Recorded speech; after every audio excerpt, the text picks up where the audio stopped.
तो हे everyone, good morning. पहला जय सिया राम। स्वागत है आपका अपने यूट्यूब चैनल पर एक नए ब्लॉग के साथ। आई होप आप सभी लोग स्वस्थ हो, मस्त हो, अच्छे हो और हम भी ठीक ठाक। सो गाइज, आज ब्लॉगिंग की स्टार्टिंग हो रही मेरे 11:30 बजे से। और 11:30 बजे बस सभी मैंने पतिदेव को उठाया है। चाय वगैरह पिए उन्होंने, मैंने तो पी ली थी पहले ही। नहाना धोना, पूजा पाठ, झाड़ू पोछा मेरा सब कुछ हो चुका है। कपड़े भिगाने डाल दिए, बस अब खाना बनाना बाकी है और कपड़े धोने बाकी है। और जब से हम देवली मार्केट से उस दिन से होके आए ना, तब से अनार रखे रह गए और मैं भी यहाँ पे इनको छील रही थी। ये देखना, पता नहीं हम हस्बैंड वाइफ ही इतने बेवकूफ़ है या लोग हमें बनाते हैं, या फिर वो भैया ने जो एकदम रेड वाला था, मतलब एकदम लाल अनार था, वो ऊपर से रखा था और बाकी सब ऐसे ही आ रखे सारे अनार। ना इनमें टेस्ट है, ना इनमें रस है, क्या करें। और अगर अभी मैं देख रही थी, इतने दिन इनको रखे रखे हो गए ना, तो वो सड़ने भी लग गए अंदर से। अब ना खाऊं, सड़ रहे, खाऊं तो इसमें रस नहीं है, क्या करूं। खाली मुंह में दाने दाने लग रहे अजीब से। अभी मेरे पतिदेव उठ के वॉशरूम वगैरह गए हैं। अभी मैं उनको मंदिर दिखाती हूँ, मैंने उनको मंदिर नहीं दिखाया अभी। देखते क्या रिएक्शन होता है खड़ूस का। चलो गाइस, ये देखो, ये रहे अनार। इनको देख के अनार नहीं, दड़म वाली फीलिंग आ रही, जो घर में दड़म होता है ना, दड़म, ये वाली फीलिंग आ रही इनको देख के मुझे। ये बस ऐसा करना है, इसको मुँह में डाल के रस निकलो और इनको फेंक दो, क्योंकि रस तो इतना है नहीं और पेट में दर्द करेंगे इसके गुठली हमारे। एक काम करो, अपनी नज़र घुमाओ पहले चारों तरफ। ऐसे नज़र नहीं घुमाना है, पूरे कमरे में घुमाओ। अगल बगल देखो ना कुछ।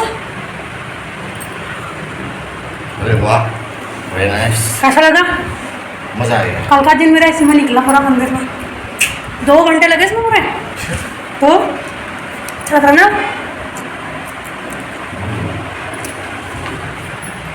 आज मैंने मंदिर नहीं देखा। मंदिर देखा तुमने? उठने के बाद तब वो ऑडियंस रोज दर्शन कहीं यहाँ उठने आज मैं सेब बना रहा हूँ, आगे नहीं देखा तुम। तुम्हारी बीवी कारीगर है, कारीगर। तुम्हें क्या बताऊँ। टाइम पता है 12:30 हो चुका है और अब खाना बनाने की तैयारी है। लेकिन अभी जस्ट हमने मैंगो शेक वगैरह पी लिया ना, तो पेट उससे हो गया फुल। तो अभी मैं सोच रही हूँ कपड़े 3-4, मतलब ज़्यादा नहीं है, बस थोड़े ही है, तो पहले कपड़े निपटा लेती हूँ, उसके बाद खाना बनाऊंगी आराम से। वरना फिर खाना बना के मैं बैठ जाती हूँ, फिर कपड़े धोते मेरे को 4:30-5 से बज ही जा रहे हैं आजकल। तो पहले कपड़े धो लेती हूँ फटाफट, फिर जाके खाना बनाऊंगी, क्योंकि भूख अभी लगी भी नहीं है। और अपने लिए बनाऊंगी झोई भात, इनके लिए बनाऊंगी चिकन, मतलब इनके लिए तो चिकन है कल रात का ही। गर्मी में मेरा मन तो चिकन खाने को बिल्कुल भी नहीं कर रहा है। कल भैया नहीं बनाया था अपने लिए, तो उन्होंने वही बचा हुआ है। मैं चिकन खिलाऊंगी, अपने लिए झोई भात। कुछ चीज़ें ना आपसे ऐसे चिपक जाती है, जैसे जॉक चिपकता है ना पहाड़ी में, जॉक वैसे चिपक जाती, जैसे ये कपड़े कहीं पीछा नहीं छोड़ते मेरे, कहीं भी ना। पहले मायके में छोड़ते थे, फिर ससुराल में, यार डेली कपड़े। और कपड़ों से ज़्यादा परेशान हो गई मैं ये वाइट सूट से इनके। सिर्फ परसों धोए थे मैंने, ये देहरादून गए थे जब भैया, एक दिन पहनने वहाँ से, आज फिर धोने हो गए। अभी धोंगे, कल एक ही दिन पहनेंगे, फिर ये खराब। और दोनों भाइयों को मतलब वाइट कलर के अलावा इनको शूज़ पसंद ही नहीं आते। आज शाम को मैंने शूज़ लाने के लिए देखती हूँ, बोल रही कि वाइट ही लेके आना, बट मैं नहीं लेके आऊँगी। मैं परेशान हो गया उनको धो की कसम से, तो जल्दी जल्दी गंदे हो जाते हैं एक ही बार पहनने में, यार हद हो गई है।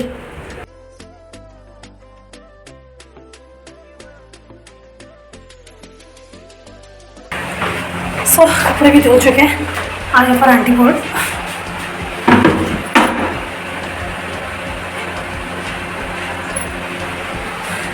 आंटी रहते छत पे करेंगे, आज इस लड़के टाइम पे धो दिए कपड़े, वरना 5 बज जाते, 4:30 तो बज ही जाते मेरे को। बगल वालों ने एसी ऑर्डर कर रखा है, बाहर रखा है ना। सो गाइस, टाइम हो चुका है, 3 बज गए हैं और हमारा खाना वाना भी हो चुका है। अभी बस ऐसे ही हम रेस्ट कर रहे हैं। और पतिदेव दिखाते हो आपको क्या कर रहे हैं। कर्पूर गौरम करुणावतारम संसार सारम भुजगेंद्रहारम सदा वसंतम हृदयारविंदे भवम भवानी सहितं नमामि। सो गाइस, टाइम हो चुका है 4:30 हो गया। पतिदेव मेरे निकल चुके हैं ड्यूटी। उस टाइम पे मैं ब्लॉग बना नहीं पाई क्योंकि लेट हो गया था। उनको आदमियों को आपको पता ही है, ये कहाँ है वो कहाँ है, लथड़ पथड़। उसके उनके जाने के बाद मैं अपनी कल की वीडियो की एडिटिंग पे लग गई थी, जो अभी थोड़ी देर में अपलोड हो जाएगी।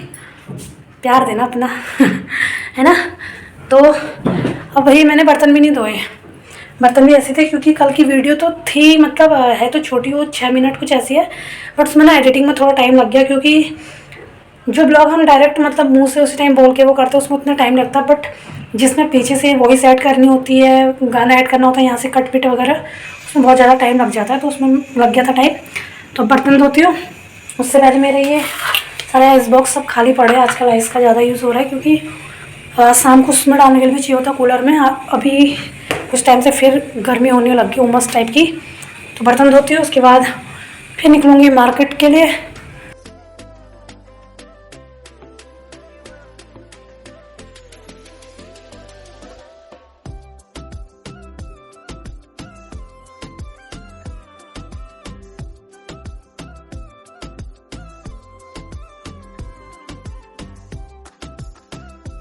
टाइम हो चुका है 6:05 में निकल चुकी मार्केट के लिए। और दिन थोड़ा लेट जाती है 6:30 तक, बट जिस मार्केट में जा रही थोड़ा घर से दूर ही पड़ता है, और दूर भी नहीं पड़ता, नज़दीक भी नहीं पड़ता, ठीक ठाक। लेकिन फिर ये कि अगर लेट जाऊँगी तो घर आके खाना बनाने की उज्जू नहीं आज जैसी नहीं आती है, तो मैंने सोचा पहले होके आ जाते हैं, उसके बाद जाके फिर देखेंगे, है ना। क्योंकि थोड़ा बहुत सामान भी लेके आना है मैंने आज, सब्जी तो है ही नहीं कुछ भी फ्रिज में, तो थोड़ा जल्दी जाऊँगी, जल्दी सामान खरीदूँगी, जल्दी आ जाऊँगी। सबसे पहले मुझे जाना है पार्लर, अभी थ्रेडिंग बनवानी है, कब से नहीं बना रखी मैंने, 2 महीने से ऊपर हो गए, क्योंकि कल मुझे और मेरे पतिदेव को जाना है कहीं। अब कहाँ जाना है वो कल ही बताऊँगी आपको, अभी नहीं बता रही मैं, ठीक है। सो दोस्तों, ये ब्लॉग सिर्फ इतना ही बन पाया, क्योंकि जैसे मैं मार्केट से होके आई उसके बाद मैं इतना ज़्यादा थक गई थी। काम कुछ भी ज़्यादा नहीं था, लेकिन थकान इतनी हो गई थी, क्योंकि मार्केट में अकेले सामान खरीदना, इतना दौड़ा भागी यहाँ से वहाँ, ऊपर से मेरे कंधे पे बैग हो जाता है, बिल्कुल होता है। तो उस चक्कर में फिर मैं घर आई जब, आप यकीन नहीं मानोगे, तो मैंने खाना भी नहीं बनाया, मतलब भैया ने खाना बनाया, लौकी की सब्ज़ी, चने की दाल। उसके बाद उन्होंने ये बोल दिया कि रोटी खाने का मन नहीं है, चावल ही बनाता हूँ। मैं तो वो भाग्य मेरे, मतलब मेरे को रोटी बनाने की उच्ची भी नहीं। उन्होंने चावल बनाया, सब्ज़ी बनाई, वही खाया। उसके बाद बर्तन भी नहीं धोए, मतलब मैं ऐसे ही सो गई थी। और फिर उसके बाद 11:30 बजे में उठी। मैंने कहा यार कल सुबह उठूँगी इतने सारे बर्तन हो जाएंगे जूठे, तो मैंने 11:30 से ऊपर हो गया था टाइम, तब जाके बर्तन धोए हैं। मतलब मेरी बॉडी ऐसी हो गई थी उस टाइम पे, बिल्कुल कहते हैं ना न्यूजी बना, बिल्कुल उज्जी नहीं आई कुछ काम करने की। तो जिस चक्कर में ये ब्लॉग यहीं पे एंड हुआ। उम्मीद करूँगी कि आप छोटे से ब्लॉग को एंजॉय करेंगे, एंड मैं पूरी कोशिश करूँगी कल के ब्लॉग को मैं अपना बहुत अच्छा रखूँ, कंटिन्यू अच्छे से कर पाऊँ। कल के दिन हमने जाना है जहाँ, वहाँ मैं अच्छे से कैप्चर कर पाऊँ। सो गाइस, आज के लिए शुभ रात्रि, गुड नाइट, जय Siya Ram, bye bye and take care. Hey everyone, good morning, पहला जय सिया राम। स्वागत है आपका अपने यूट्यूब चैनल पर एक नई ब्लॉग के साथ। आई होप आप सभी लोग स्वस्थ हो, मस्त हो, अच्छे हो, मैं भी ठीक ठाक। सो गाइस, टाइम हो गया 10:30, ब्लॉगिंग हो रही 10:30 बजे से स्टार्ट। और जैसा कि मैंने कल आपको बताया था आज हमें कहीं जाना है, तो जो छोटी वो आते हैं हमारे घर पे दक्षिणपुरी से, उनकी नातनी हुई है। जो ईशान आया था मतलब उनका पोता, उसकी छोटी बहन हुई है, वहाँ जाए नामकरण, तो वहाँ हम दोनों को जाना है। पतिदेव मेरे निकल चुके हैं मॉर्निंग में 9:30 बजे। मेरे से भी कह रहे थे चलो, लेकिन मैं कहा ना आप जाओ, मैं थोड़ी देर में आऊँगी, क्योंकि तैयार होने में टाइम लगता है भाई, उनका क्या है। हालाँकि मुझे मेकअप करना ज़्यादा पसंद है नहीं, बट ये कि कभी कभी मेरा मन करता है अंदर से जब कहीं जाना हो, तो उस दिन उनके साथ घपला हो जाता है कि चलो जल्दी चलो जल्दी, तो वो नहीं करने देते अच्छे से, फिर उस चक्कर में सब मिसमैच हो जाता है। तो मैंने बोला आप जाओ, जब मैं तैयार हो जाऊँगी तब मैं आपको फ़ोन कर दूँगी, मुझे लेने के लिए आ जाना। तो अभी बहुत सारी बातें बताती हूँ आपको कल की भी, लेकिन अभी मैं पहले तैयार हो रही जल्दी, क्योंकि उनका फ़ोन आ गया। मैंने ये बोल दूँगा बस मैं रेडी हूँ, बस 5 मिनट और लगेंगे, जबकि मैंने कुछ भी नहीं किया है। और आज ये सूट पहनने का दिन आ ही गया फाइनली, जो मैंने सिला रखा था नया।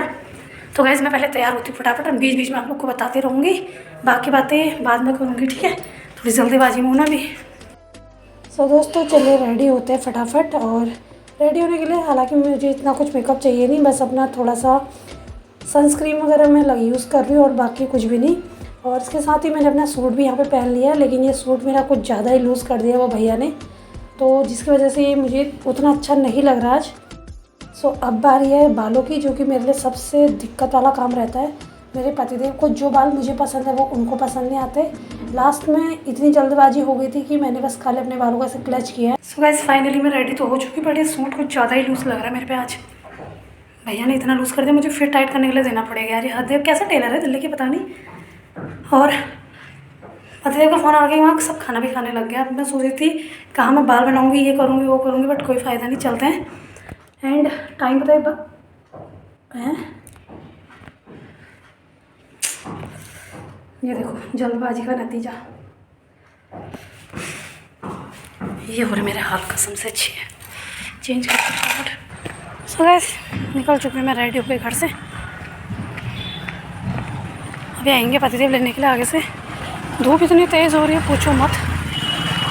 मेरा ना दोनों तरफ से मूड ख़राब हो रहा है। एक तो ये दुपट्टा सेट नहीं बैठ रहा, ऊपर से सूट थोड़ा लूज़ हो गया है। दिल्ली से कपड़े ले भी लूँगी ना, लाने के लिए जाऊँगी भैया सिलाने के लिए। सच बता रही हूँ, बेकार है यहाँ कपड़े सिलाना।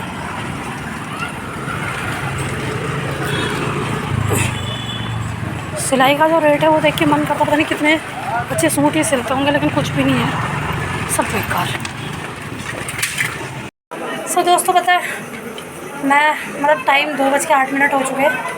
जैसा मैंने सोचा था यहाँ जाके ब्लॉग शूट करूँगी नामकरण का ये वो, बट ऐसा कुछ भी नहीं हुआ। मेरे आने तक नामकरण हो भी चुका था। इतनी जल्दी पंडित जी आ गए थे यहाँ पे, तो नामकरण वगैरह सब कुछ यहाँ पे हो चुका था। और जब से हम आए तब से बस खाली बैठे बैठे थे, इसलिए मैंने ब्लॉग को शूट किया भी नहीं। बट अभी नीचे खाने का चल रहा है तो वहाँ चलते हैं।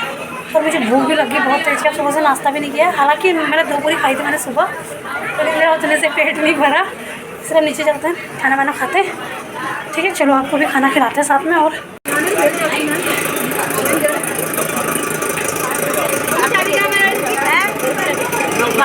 सो दोस्तों ये है मेरी प्लेट। मुझे तो बहुत तेज़ की भूख लग गई है। सो पहले अपने खाना एंजॉय करते, पेट पूजा करते, उसके बाद आपको मिलते। ठीक तो दोस्तों बुरा मत मानना प्लीज़, बट क्या करूँ मेरा ब्लॉग आज भी अच्छे से नहीं बन पाया। मैं सब चीज़ें ऐसे साथ में हो जाती हैं ना, कभी कभी खुद पे तो गुस्सा आ रहा मेरे को। जब मैं आज बुआ लोग के घर पे गई, मेरे जाने तक वहाँ नामकरण हो गया, उसके बाद हम बैठे रह गए। और आज आप देखो आज के दिन भर मतलब कहाँ, मैंने अपने पति से बोला था कि आज के दिन और दिन आप डेली लोअर में ही चलते हो, तो आज जीन्स वगैरह पहन के चल रहे हो, हम अच्छे से रील्स बनाएंगे, फ़ोटो खींचेंगे। ना एक फ़ोटो खींची ना एक रील्स बनाया, कुछ भी नहीं, फ़ोटो के नाम पे भी कुछ ही नहीं आज। उसके बाद 4 बजे हम वहाँ से आए, 4 बजे घर आए। ऐसी नींद आई क्योंकि कल रात नामकरण के पहले दिन की रात मेरे पतिदेव ऐसे कहते हैं ना कांड करके आए कि रात को 12:30 बजे उन्होंने फ़ोन करा कि भैया को चाबी लेके, स्कूटी की जो दूसरी चाबी वो लेके उनकी ड्यूटी भेज दो, मेरी चाबी वहाँ खो गई है। एक तो जब तक वो ड्यूटी से नहीं आते वैसे नींद नहीं आती, ऊपर नीचे झस, फिर जब ऐसी चीज़ें हो जाती फिर और नींद नहीं आती है। तो फिर वो अपने वहीं से किसी ड्यूटी के जो वहाँ काम करते हैं उनके साथ बाइक पे घर आए, यहाँ से स्कूटी की चाबी लेके गए, फिर वहाँ से स्कूटी लेके फिर दोबारा आए। तो उस चक्कर में मेरी नींद ऐसी आराम हो गई थी और मुझे ऐसी नींद आ रही थी, तब उस चक्कर में रात भर भी मेरा सर दर्द हो गया। और जब हम अभी नामकरण से घर आए तो वो भी सो गए थे, मैं भी सो गई थी। फिर अभी जस्ट वो निकले रहे ड्यूटी 6:30 बजे के आसपास, और अभी टाइम हो रखा है 8:30 होने वाला है। और सच बताओ आज खाना वाना भी कुछ नहीं बनाना है क्योंकि बुआ ने वहीं से खाना रख दिया था।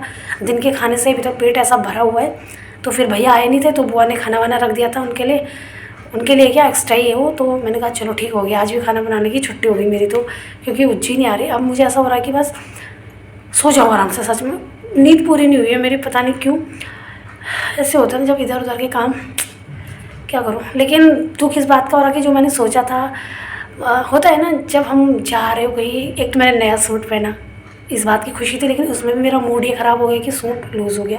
फिर वहाँ जाके सोचा था कि मैं अच्छे से मूवमेंट कैप्चर करूँगी, ये करूँगी। इवन मैं वहाँ जाके बेबी को भी नहीं दिखा पाई यार, क्या सोचेंगे वो लोग भी। जब अब नेक्स्ट टाइम दक्षिणपुरी जाना होगा पक्का तो मैं ज़रूर करूँगी। सो गाइस ये ब्लॉग मेरा यहीं पे एंड होता है। और दक्षिणपुरी से याद आया, अभी उस टाइम पहले मेरे उस पर कमेंट आया था बहादुर सिंह बिस्टे जी का कि मैं दक्षिणपुरी आ रहा हूँ तो पतिदेव और आपसे मिलना कब हो पाएगा। बट उन दिनों क्या अभी भी हमारी नहीं मेरी तबीयत ऐसी चल रही है, खांसी वगैरह बहुत ज़्यादा। और जिस दिन आप कल आने के लिए कह रहे थे उस दिन, उसके दूसरे दिन हम लोग हॉस्पिटल गए थे क्योंकि मैंने बोला था ना मेरे पतिदेव की बॉडी में पूरी एलर्जी वगैरह, तो उनके लिए भी हमने ब्लड टेस्ट वगैरह करवाया था, वो रिपोर्ट लेके आनी थी। मैं अपनी खांसी की दवाई चेंज करनी थी, वो लेके आनी थी। तो उस चक्कर में मिल नहीं पाए, बट उम्मीद करेंगे बहुत जल्दी मिले आपसे। और इसके साथ ही कल के ब्लॉग में भी कमेंट आया था कि ये मंदिर मैंने कितने का लिया था। तो पहले मैं छोटा मंदिर लेके आई थी 600 का, वो मुझे पसंद नहीं आया था, मैं कहता बहुत ही छोटा हो गया। तो फिर ये वाला मंदिर मैं लेके आई थी 1200 का। और इसको डेकोरेट करने का जो मेरा कल मैंने अपनी तरफ से खर्चा किया है वो सिर्फ और सिर्फ आया है 50 रुपये का। बस 50 रुपये में मैंने ये इतना अच्छे से डेकोरेट कर दिया है। सो गाइस कल के ब्लॉग के और आज की ब्लॉग की कहानी यहीं तक थी। उम्मीद करूँगी जैसा भी था आप लोग पसंद करेंगे। सो इस उम्मीद से कि कल मैं अच्छा ब्लॉग बनाऊंगी। आज के ब्लॉग को कर रही हूँ ये भी ख़त्म। बाय बाय, गुड नाइट, जय Siya Ram and take care.